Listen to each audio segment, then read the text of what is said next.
आप अपनी लाइफ में कभी भी रिच एंड सक्सेसफुल बन ही नहीं पाओगे अगर आपको ये 7 प्रिंसिपल्स नहीं पता है। लेकिन आज इन्हें जानने के बाद आप हमें वीडियो के एंड में थैंक यू बोल के जाओगे, क्योंकि think and grow rich by Napoleon Hill self help की दुनिया की सबसे ज्यादा पावरफुल और कीमती बुक मानी जाती है। क्योंकि ये बुक ऑलमोस्ट 100 साल पुरानी है पर आज भी उतनी ही रेलेवेंट है। और इस अकेली बुक ने ना जाने कितने जनरेशंस की लाइफ चेंज करी है, जिनमें से हम भी एक हैं।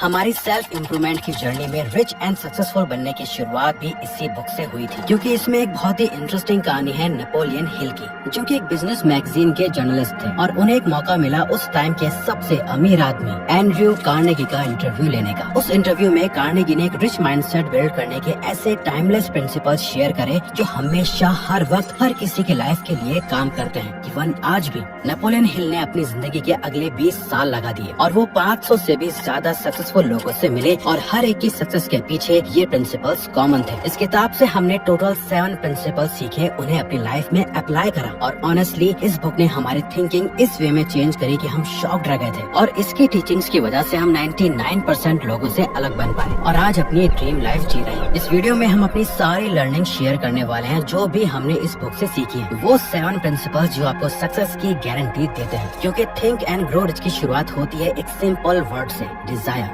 यही है सबसे पहला principle, cultivate a burning desire. लेकिन ये कोई हल्का फुल्का काश ऐसा होता, काश वैसा होता वाला थॉट नहीं है। ये वो वाला डिजायर है जो आपको चैन से बैठने नहीं देता और रातों की नींद उड़ा देता है, जो सपना सिर्फ आंखों तक नहीं रहता बल्कि आपको एक्शन लेने के लिए मजबूर करता है। जब आप किसी चीज को इतनी शिद्दत से चाहते हो कि हर सोच, हर काम, हर दिन उसी गोल के आसपास घूमता है, बस वही होता है real desire, the burning desire. Ford motor company के फाउंडर हेनरी फोर्ड का एक बर्निंग डिजायर था। वो एक पावरफुल 8 सिलेंडर इंजन बनाना चाहते थे। सभी एक्सपर्ट्स इसे इम्पॉसिबल कहते थे कि ऐसा इंजन बनाया ही नहीं जा सकता। उन्होंने पेपर पे इस इंजन का डिजाइन रेडी कर दिया था, जिसे देख के उनके खुद के इंजीनियर्स ने मना कर दिया था कि ये प्रैक्टिकल नहीं है। पर हेनरी फोर्ड ने फिर भी कहा कि इसे प्रोडक्शन में डालना चालू करो और 6 महीने बीत गए लेकिन कोई प्रोग्रेस नहीं हुई। तब भी हेनरी ने कहा काम करते रहो। 6 महीने और बीत गए और कोई रिजल्ट नहीं आया, बट हेनरी काम करते रहे और एक दिन अचानक लगभग 100-200 बार फेल होने के बाद उनका इंजन रेडी हो गया।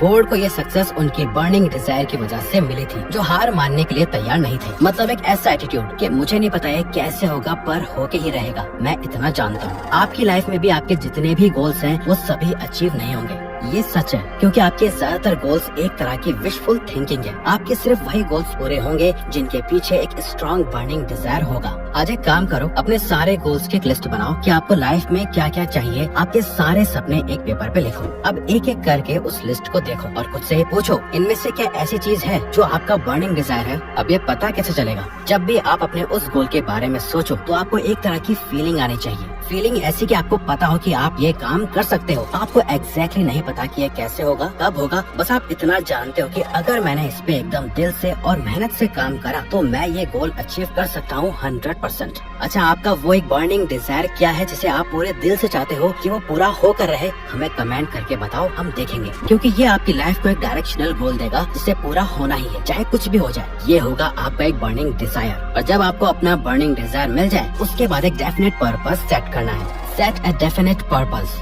एडविन सी बार्न्स हमेशा से ही थॉमस एडिसन के साथ काम करना चाहते थे। वो उन्हें अपना पार्टनर बनाना चाहते थे, लेकिन बार्न्स को कोई नहीं जानता था, न ही उनके पास पैसा था, न कनेक्शंस और न ही कोई खास स्किल्स थी। तो बार्न्स ने क्या करा? अपने इस ड्रीम को रियलिटी बनाने के लिए उन्होंने एक प्लान बनाया। उन्होंने एक ट्रेन पकड़ी और सीधा एडिसन के सामने जाकर जॉब मांगी। एडिसन को बार्न्स एक नॉर्मल होमलेस आदमी जैसा लग रहा था, लेकिन बार्न्स की आंखों में डिटर्मिनेशन की चमक थी। इसलिए एडिसन ने बार्न्स को एक बेसिक जॉब दे दी। पर बार्न्स का गोल एडिसन के साथ काम करना था, न कि एडिसन के लिए काम करना था। पर वो कई सालों तक एडिसन के लिए छोटे मोटे काम करते रहे। मोस्टली लोग इस पॉइंट पर आकर फेलियर को एक्सेप्ट कर लेते हैं और गिव अप कर देते हैं, लेकिन बार्न्स ने हार नहीं मानी और एडिसन के साथ काम करने की हर छोटी अपॉर्चुनिटीज को ढूंढते रहे और कई सालों बाद उन्हें एक अपॉर्चुनिटी मिली। एडिसन का एक नया इन्वेंशन था, एडिसन डिक्टेटिंग मशीन, जिसे सेल करने के लिए एडिसन के सभी सेल्समैन ने अपने हाथ खड़े कर दिए। उन्हें लगता था कि इसे कोई नहीं खरीदेगा। यही मौका देख के बार्न्स ने ये जिम्मेदारी ली और उन्होंने इस काम काम को बहुत अच्छे से करा। उस मशीन की सेल्स बढ़ने लगी, जिसे देखते हुए एडिसन ने उन्हें अपना पार्टनर बना लिया और उन्हें इस मशीन को पूरी कंट्री में बेचने की रिस्पॉन्सिबिलिटी दे दी।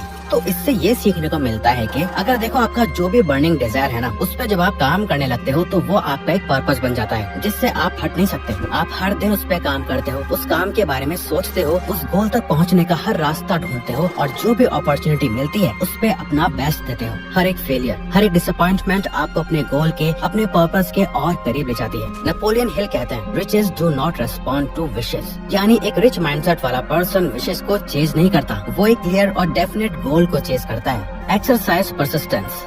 आर्यू डार्बी कंट्री के one of the most successful salesman थे, जिनका इंटरव्यू नेपोलियन हिल ने लिया। और जब उनसे पूछा गया कि उन्हें हर दिन क्या मोटिवेट करता है, तब उन्होंने अपने अंकल डार्बी की एक कहानी सुनाई। अंकल डार्बी गोल्ड की तलाश में कंट्री के वेस्ट में गए थे ताकि वो सोना ढूंढकर अमीर बन सके। उन्होंने चुपके से फील्ड पर खुदाई शुरू करी और थोड़ी देर बाद उन्हें गोल्ड की ओर मिली, जिसके बाद अंकल डार्बी ने उस फील्ड को खरीद लिया और साथ ही माइनिंग की मशीनरी भी खरीद ली। लेकिन जब उन्होंने उस फील्ड पर दोबारा खुदाई करी तब उस जगह पर गोल्ड नहीं मिला। उन्होंने और खुदाई की लेकिन सोना तब भी नजर नहीं आया, जिसके बाद उन्होंने गिव अप कर दिया और फील्ड के साथ साथ मशीन एक आदमी को बेच दी। वो आदमी काफी ज्यादा स्मार्ट था, उसने माइनिंग करने के लिए एक इंजीनियर को हायर किया। इंजीनियर ने उस फील्ड को एनालाइज करा। अंकल डार्बी को जहाँ गोल्ड मिला था वहीं पर और उस इंजीनियर ने दोबारा खुदाई चालू की और अंकल डार्बी जहाँ छोड़कर गए थे वहाँ से सिर्फ 3 फीट और गहरी खुदाई करने पर उसे गोल्ड मिल गया था। इस तरह वो आदमी बहुत ही जल्दी मिलियनेयर बन गया। आर्यू डार्बी इतने सक्सेसफुल सेल्समैन इसलिए बने क्योंकि वो हर दिन हजारों रिजेक्शंस खाते थे। न जाने कितने लोग उनका इंश्योरेंस खरीदने से मना करते थे, पर हर एक रिजेक्शन उन्हें अपने गोल के और करीब ले जाता है। उन्हें पता था हर एक नो के बाद अगला यस आने के चांसेस और बढ़ जाते हैं। अपने हर एक काम को, हर एक एफर्ट को ऐसे देखो जैसे आप जमीन में खोद के सोना निकाल रहे हो। आपको पता है सोना वही है, पर आपको ये नहीं पता कि आपको कौन से हिट पे वो सोना मिलेगा। बस ये याद रखो कि आप जितनी बार खुदाई करोगे, जितनी बार फेल होगे, आप उतना ही अपने गोल के करीब जाते जाओगे। क्योंकि ज्यादातर लोगों को आपने लाइफ में देखा होगा, अपॉर्चुनिटी उनके सामने होती है लेकिन फिर भी वो उसे इग्नोर कर देते हैं। वो उस चमकते हुए सोने तक कभी पहुंच ही नहीं पाते जिन्हें वो पा सकते थे सिर्फ सिस्टम और सीक्रेट के जरिए। इसीलिए आप भी 99% लोगों की तरह सेम गलती ना करो। इसीलिए हमने अपने सालों के एक्सपीरियंस और नॉलेज से द सक्सेस सीक्रेट बनाया है, जो आपको ऐसा बना देगा कि आप लाइफ में जो चाहोगे वो आपको मिलेगा। क्योंकि इसमें हमने वो सब सीक्रेट्स बता रखे हैं जो 99% लोगों को लाइफ में सक्सेसफुल बनने से रोकते हैं और वो जिंदगी भर सिर्फ सोचते रहते हैं। तो अगर आप उन 99% लोगों में से नहीं हो जो हाथ पे हाथ रख के बैठे रहते हैं, बल्कि अगर आप वो टॉप 1% बनना चाहते हो, तो हमने डिस्क्रिप्शन और कमेंट्स में अपने द सक्सेस सीक्रेट का लिंक दे दिया है, जिससे आप आज ज्वाइन करो और एक्शन टेकर बनो। Conquer fear of criticism. Napoleon Hill ने 6 तरह के फियर बताए जो लोगों को कभी भी अमीर नहीं बनने देते, जैसे the fear of poverty, the fear of criticism, the fear of ill health, the fear of loss of love of someone, the fear of old age, the fear of death. लेकिन क्रिटिसिज्म यानी लोग क्या कहेंगे, इसका डर सबसे ज्यादा strong होता है क्योंकि ये ज्यादातर लोगों को अफेक्ट करता है। क्रिटिसिज्म लोगों को अक्सर होपलेस फील करवाता है और डिप्रेस्ड भी कर देता है। अपने बारे में कुछ भी बुरा सुनते ही लोग काफी अनकंफर्टेबल फील करने लग जाते हैं। सबसे पहला क्रिटिसिज्म अक्सर हमारे क्लोज रिलेटिव्स ही करते हैं। पेरेंट्स भी अक्सर बच्चों के सपनों को क्रिटिसाइज करके उन्हें डिमोरलाइज कर देते हैं, जबकि हम खुद भी बड़े होने के बाद दूसरों का मजाक बनाते हैं। क्रिटिसिज्म से कोई बच नहीं पाया है। जैसे रेडियो के इन्वेंटर गुलियल्मो मार्कोनी के ऑनलाइन मैसेज भेजने वाले आइडिया को लेकर उनके दोस्त ने सोचा कि वो शायद पागल हो गया और उन्हें साइकियाट्रिक हॉस्पिटल भेज दिया था। और तो और आर्नोल्ड श्वार्ज़नेगर को भी हाई पेइंग एक्टर बनने से पहले उनकी एक्टिंग एबिलिटी के लिए खूब क्रिटिसाइज किया गया था।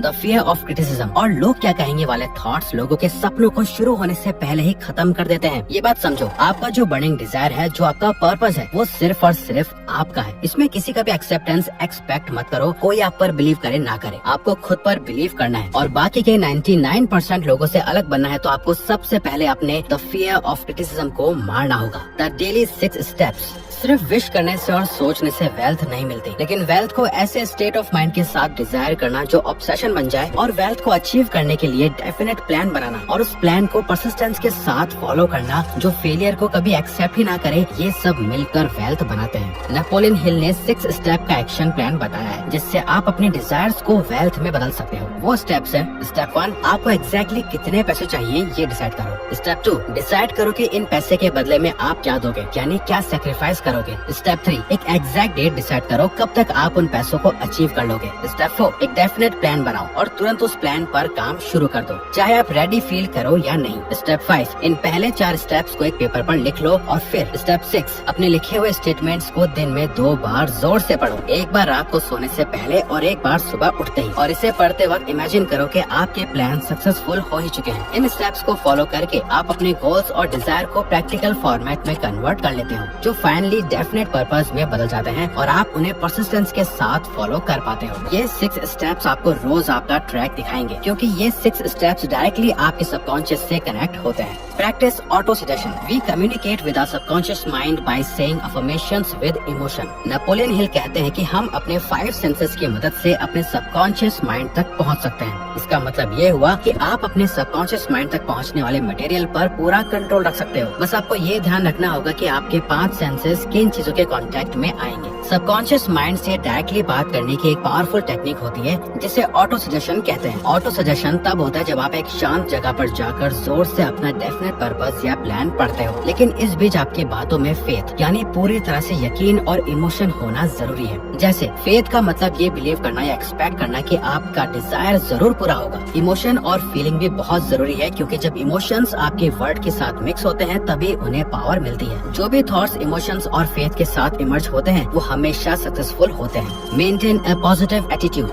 Reject the excuses that others provide for your lack of achievement. सभी अनसक्सेसफुल लोगों में एक चीज कॉमन होती है, उन सभी के पास अपने कामयाब ना होने की वजह या एक्सक्यूजेस कह लो होती है। वो सब इन एक्सक्यूजेस से खुद ही एक पूरी स्टोरी क्रिएट कर लेते हैं। जैसे अगर मैं थोड़ा यंग होता, अगर मेरी शादी नहीं हुई होती, अगर मेरे पास अच्छी डिग्री होती, अगर मैं रिच फैमिली में पैदा होता, वगैरह वगैरह। ये सभी रीजन सच है या झूठे, इससे दुनिया को कोई फर्क नहीं पड़ता है। लोग सिर्फ आपके अचीवमेंट्स को सच मानते हैं। अगर आपने रीजंस ढूंढने के बजाय वही मेहनत आगे बढ़ने के लिए की होती तो आप भी आज कामयाब होते। और अगर आपको बिना दुनिया के बाकी के 99% लोगों से